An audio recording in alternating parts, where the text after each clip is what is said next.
bandeko nyonso oyo bapesami mpona kolanda chaîne ya YouTube na biso Katika Pesa TV. Katika Pesa TV lelo ayeli bino nini? Katika Pesa TV ayeli bino elubu ya mukola lelo. Lelo tokolamba pondu na nguba ya mobesu.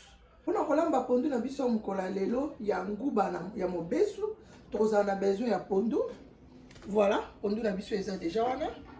Tosombi déjà pondu banika. Obi teke ba pondu na biso tosombaka.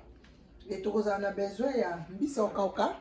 Na kolamba pondu na nga na mbisa okauka. Mbiso na kolambela pondu ya nguba mbesu eza nzombo. Tozala na besoin ya chou. Chou na biso yango tosi tokati. Faute ya temps tosi tokati chou na biso. Tozala na besoin aubergine. Tozala na besoin ya mungwa. Tozala na besoin ya pondu. Tozala na besoin ya nguba mbesu. Nguba mbesu oyo so bolingi bozwa yango epa ya store ya Papa Emery na ville ya Galesburg awa na États-Unis d'Amérique. Nguba mobesu déjà basi babongisi. Et puis tozala na besoin ya aubergine, tozala na besoin ya bouillon, puis tozala na besoin ya ail moko ya mobimba. Pondu na biso po ezala kitoko mwa ail wana ekosala bien. Tozala na besoin ya mungwa, tozala na besoin ya mafuta oyo pe mafuta kitoko. So tozala na besoin kozwa mafuta oyo pe tokozwa ngo na store ya Papa Emery Mbaya na ville ya Galesburg awa na États-Unis d'Amérique. Voilà, bon remarquez que l'épice na biso aussi to kati yango bien parce que faut y attendre to ko bandoza la tête to bandoza nous ensemble to ko réduire moi vidéo na biso za moi me pousser. To za na besoin ya poivron vert, to te to kati pe pilipili ya vert, to te ail, to kati pe ndembi, to kati céleri, pe to kati concombre et puis na suka to ko kata matungulu na biso ya rouge. Oui bandeko balandi pondu na biso tokozala na besoin ya ko mixer biloko oyo na kotuta yango ya liboka. Naza na mixer na nga yango oyo, mais na préféré na salela yango te na kotuta na ngai ba épices na ngai nyonso na mélanger yango na liboka. Mpona ba oyo baza na liboka te bakoki toujours kosalela mixer na bango epekisami te. Ba oyo baza na liboka pe bakoki toujours kotuta na liboka mpo naza na besoin elemba vraiment makasi te yango nazosalela liboka na nga. Voilà, na bandi na ail na nga nasali boule moko ya ail. En tout cas, ail na kati ya pondu esalaka bien. Nasali boule na nga moko ya ail na bandi na kotuta ba ail na ngai. Florence Kayoko moni ndenge azotuta ail na liboka.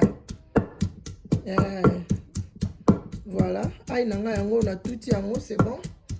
Po na lingi ba épices na nga epanza na ezala bien. Pondu nde tocha nguba ya mobesu elembisaka pe déjà pondu. Alors, on a pour ça un mixeur ma casté. Tu kocha, tu kozwa. Bassin na biso ya ba épices nyonso na tangela kibino. To bandi ko tuta yango. Tozo cha muke. Voilà. Pondu na ngai ezali 2 paquets à pondu. Alors, esengi ngai ba épices quantité o nazo salela. Nazo mixer yango, nazo tuta na liboka na nga. Pona kwa kotia na pondu na biso. Kotuta yango makasi te.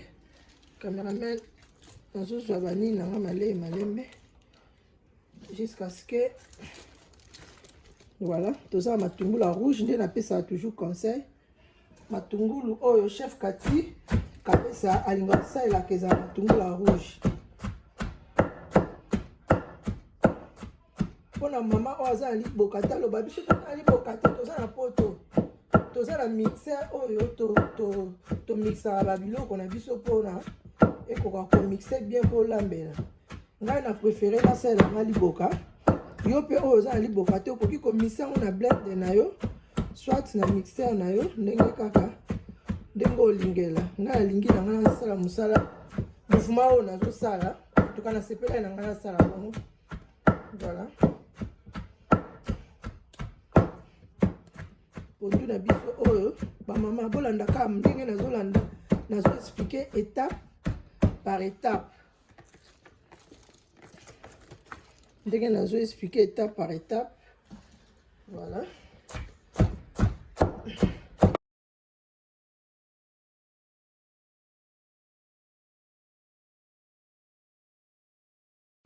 Et Voilà bandeko balandi bo remarquer tande na mixer bani nanga na pila ngo boye fallait zala boye pe to tia kati ya pondu na biso to tia na pondu na biso voilà.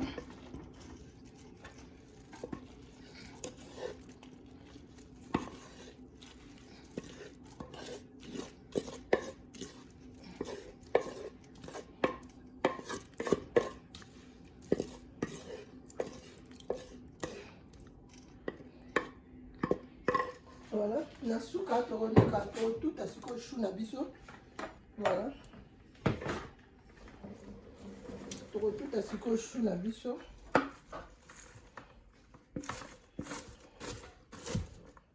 En tout cas, on a linga pondu à chou makai. Si vous remarquez la pondu on a tia ka chou. Eza ke lengi bo essayer bo mona ke boza de cité. Na tout à chou nanga.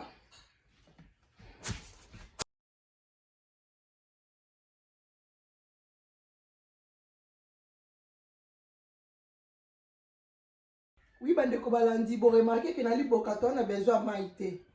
Pour avant tout à mini, bateau mixer ma mini, surtout tout on a les boka. Tous on a besoin de maïté, mais ceux qui te checkent à mon mixer, tu vas te sentir maï parce que avant bloc on est ni comme malade, mais là que c'est vraiment maï mouké. Mais awa, tu tiens maïté, na ponde, tu peux te tiens dans maïté. Tu recherches bloc on est ensemble, après tu retardes la quantité de maï tu recherches pour et le goût n'a pas quoi vous allez bien. Voilà, bandeko balandi, chou na biso to tuti, botali résultat epesi biso, to baksa na pondu na biso.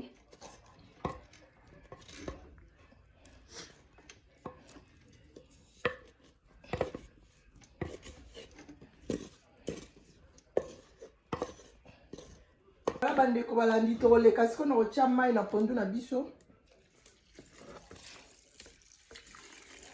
Pondu to lobi bien tozolamba ngona.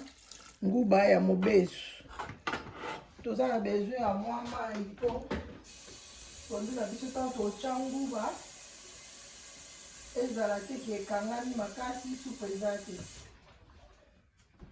tokotia mai na pondu na biso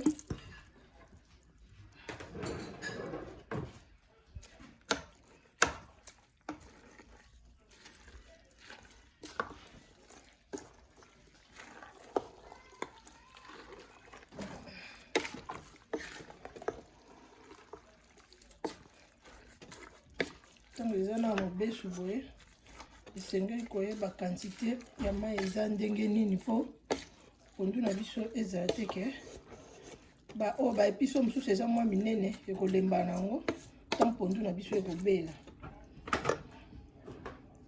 tobakisa mai po toza na posa pondu ezala bien ebela voilà tokoya kotia aubergine na tema na kataki yango mwa kala nalingaki te ekoma couleur changer couleur yango natiaki yango na kati ya mai boremaki eza na kati ya mai tolongoli kaka aubergine mpo nalingaki te kwa ochange couleur ya bandeko voilà totia aubergine na biso toniki aubergine na biso te mpona nini toniki yango te soki toniki aubergine na biso pondu na biso ekoma makasi yango toniki yango te totiki yango ndenge wana sikoyo lokola totie boye avant totia nyonso etikali mafuta nguba tokofongola pondu na biso ya moto tokotika yango etoka soki echange couleur sola mobeso esili après étape mosusu tokoyeba soki tokotia nini ok totiki pondu na biso etoka jusqu'à ce que echange couleur remarqué totie mpe mbisi na biso ya kokauka na pondu na biso ya mobesu etoka ensemble epesa biso résultat avant totia mafuta na nguba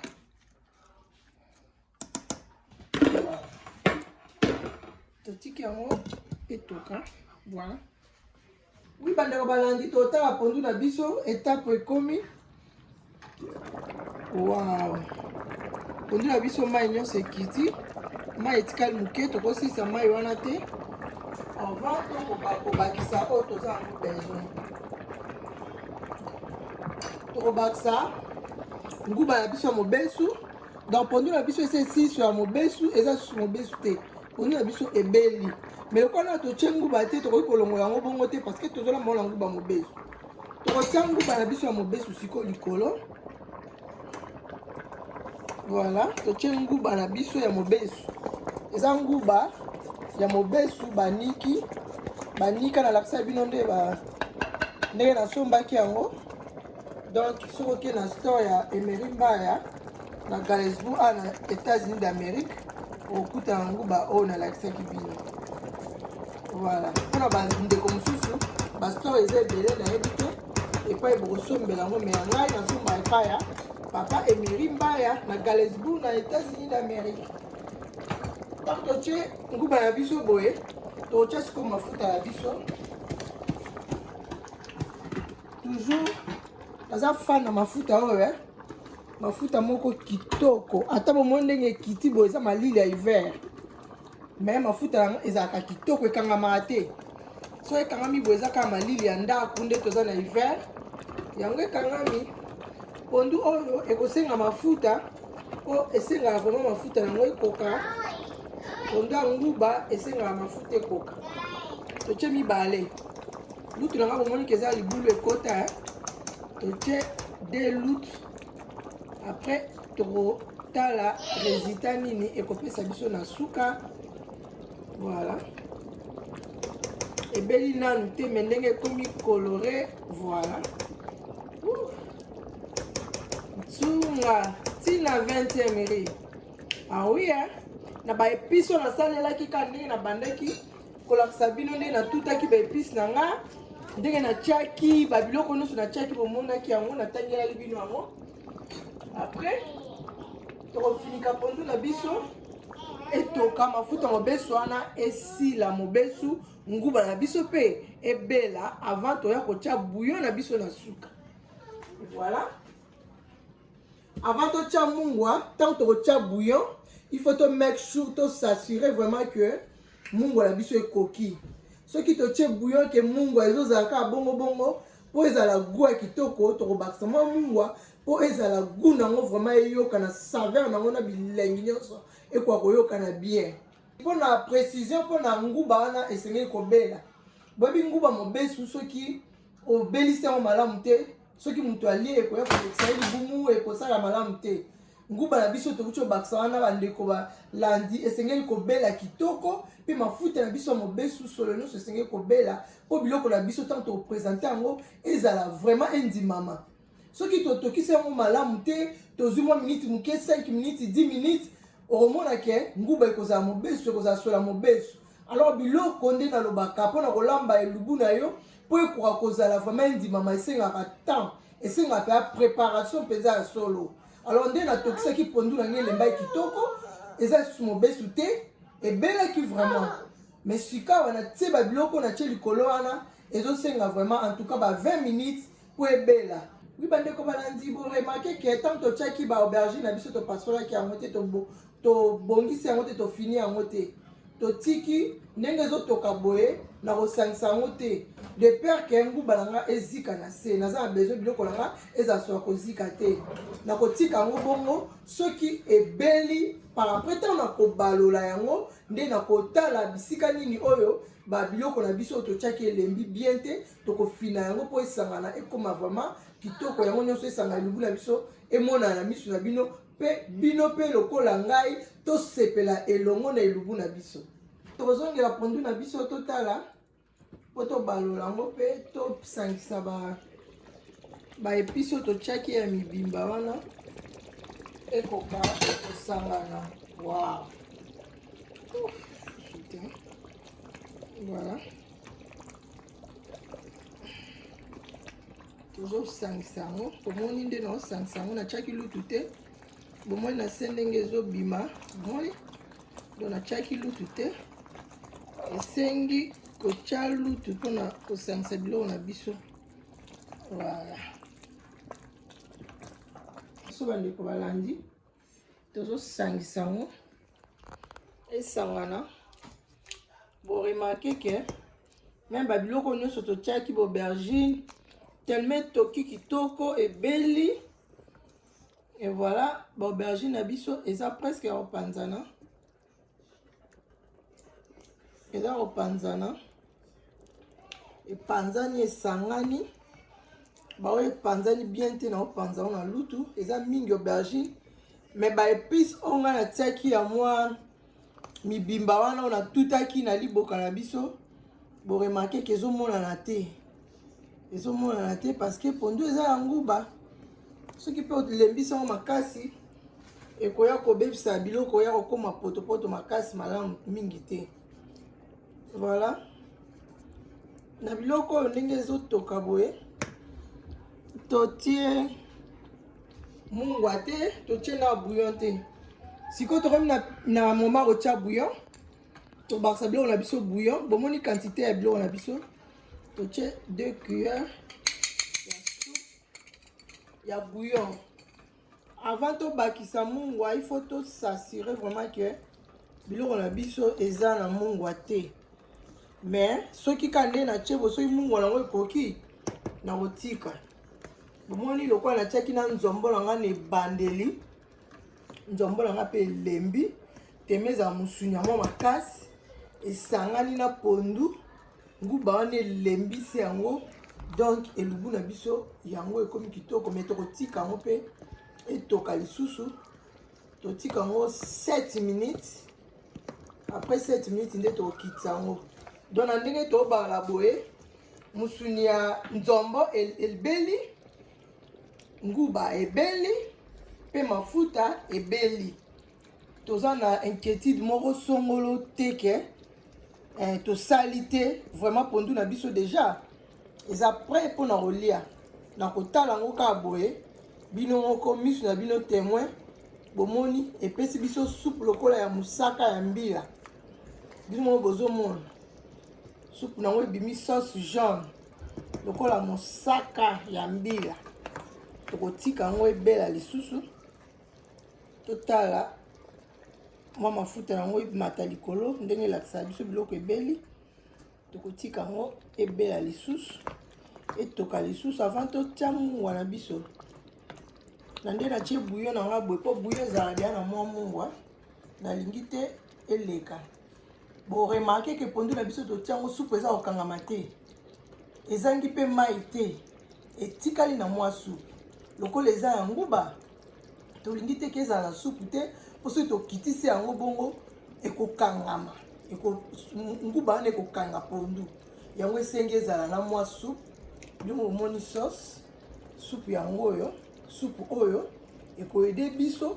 mpo pondu na biso ya nguba ekangama te eza simple eza repas recette moko eza facile à préparer vraiment eza facile nga na koinvite bino ndenge kaka mama Kati alobaka chef Kati kapesa alobaka to améliorer cuisine na biso soki tozo améliorer ba cuisine na biso tozo créer ba recette c'est comme ça que tokobaye to papa to bana bakobaye biloko oyo elambami na ndako te soki tomesani nyonso kosalaka ba recette ya modèle moko okomona ke olambi na yo pondu boye me eliami nango te me ntango otie mwa pondu no mwa nguba boye etie mpe baseben na ndenge nango vraiment omona ke pondu ekoliama kitoko oyo eza kaka otoki moke ebakisa otoki moke ebakisa otoki moke ebakisa Pierre Nsilu omoni silami tokosalela recette oyo alambeli mwa pondu atie mwa nguba mwa mbisa kokauka nyonso alingi akoki kotia nalobi kaka te lokwanga na tie nzombo yo mpo tia nzombo okoki mpe kotia mungusu okoki kotia soki otie ngolongolo emonana te mais nzombo ezala makasi mwa mungusu mpe ezala mwa makasi ezala bien musuni na ntango ozwa pondu ozolia pondu na mwa musuni wana ozoyoka mwa musuni wana ezosala bien Silami Nsilu nalobi olambela Pierre Nsilu na Los Angeles elubu oyo eza elubu moko kitoko Angèle Lambo yayo yango wana ba gros bisous na yo donc veut dire bino tout na lokolo ya chef Kati kapesa bolanda toujours système na ndenge ya système bapapa baobaye bamakusa na biso ya ndako te bana mpe ekozala te ke lelo bolambi nini tolambi boye bana babaye te nyonso oyo banda osala ekobanda koliama toujours mpe ekozala toujours kitoko Florence Kayoko elubu ya pondu ya nguba mobeso yango landa yaya na yo ndenge alakisi étape par étape olambeli mpe bana bakosepela ya Lydie Makaba ya yo yango wana motema ya Serge Makaba na Allemagne grande sœur. En tout cas omoni pondu yango oyo pondu na biso yango ezokende toujours kitoko ezokende kobela tokotika yango lisusu etoka pande ezotoka nakoki koprofite kopesa mpe bandeko mosusu mpe bambote tobandi na babone na biso nyonso oyo basabone nde nalobaka toujours chef Katika Pesa aremercie toujours babone na ye merci mingi ezali te ke nabengaki bino na makasi boya kosabone na compte na nga ezali belubu oyo ngai nazosala chaque fois ezosepelisa bino mpe bozosoutenir nga eza malamu napesi bino merci mingi longonia merci mingi matondi mingi na bayebanso oyo basabone na chaîne na biso ya Katika Pesa TV epuis topesi susu tosenge pa na bino nyonso babone na biso mutu nyonso oyo aza abone na ngai asengeli soki makoki ezali akoki kozwa bavideo na biso mpe kopartage yango mpe kopartage na bandeko nyonso mpe bandeko wana bakozwa yango bango mpe bapartage yango ainsi de suite. C'est comme ça que baémission na biso ekoyebana mokili mobimba epuis bato mpe bakosepela na biso.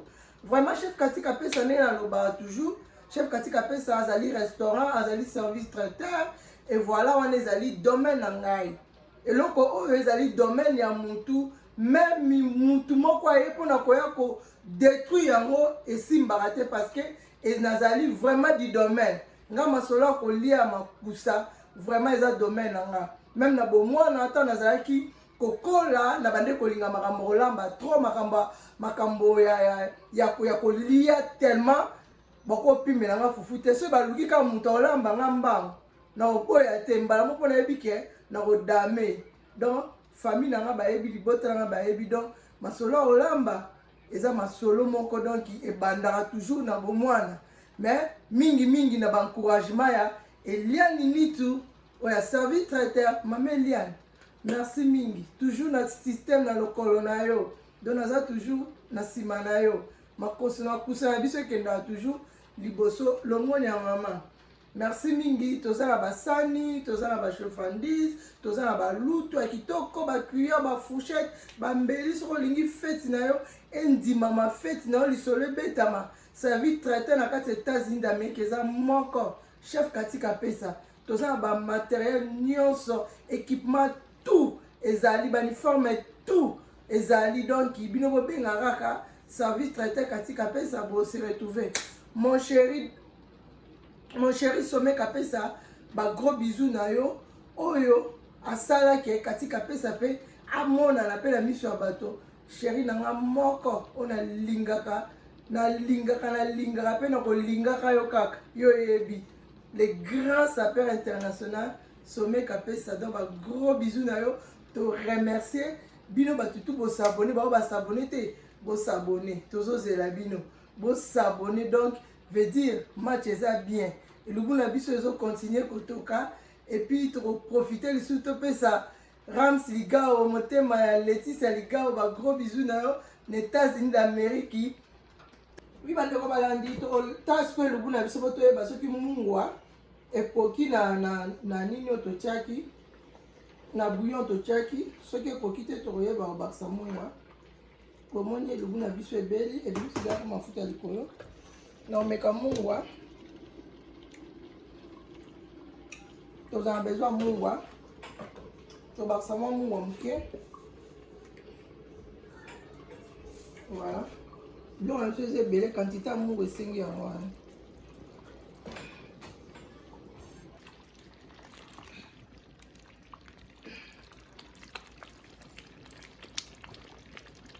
oni pondu na biso. Bon appétit, bon appétit, bon appétit. Bon appétit. Jean-Paul Masoulouala. La moni bol il faut y avoir. Voilà. Bon appétit, bon appétit. ezalaka elengi moko mpona bato mosusu bakolia pondu boye te pondu ya pio te so olambi pondu oyo okosepela nango na ndenge moko voilà mais tokopresente pondu na biso na sani totala soupe nango epesi biso couleur ya nini epuis na kotala yango kaka boye mposa kolia mbala moko wow pondu na biso elembi lokola bitekuteku bomoni oui bandeko balandi elubu na biso ekomi na suka présentation ya sani nde ekata likambo non seulement sani mais goût elengi nde likambo voilà sauce omoni soupe voilà jaune à mosaka voilà bon appétit tosukisi awa bon appétit nalingi bino nyonso bolanda toujours explication nanga bande ti suka boza dessus tes elengi makasi je vous aime tous bisous bye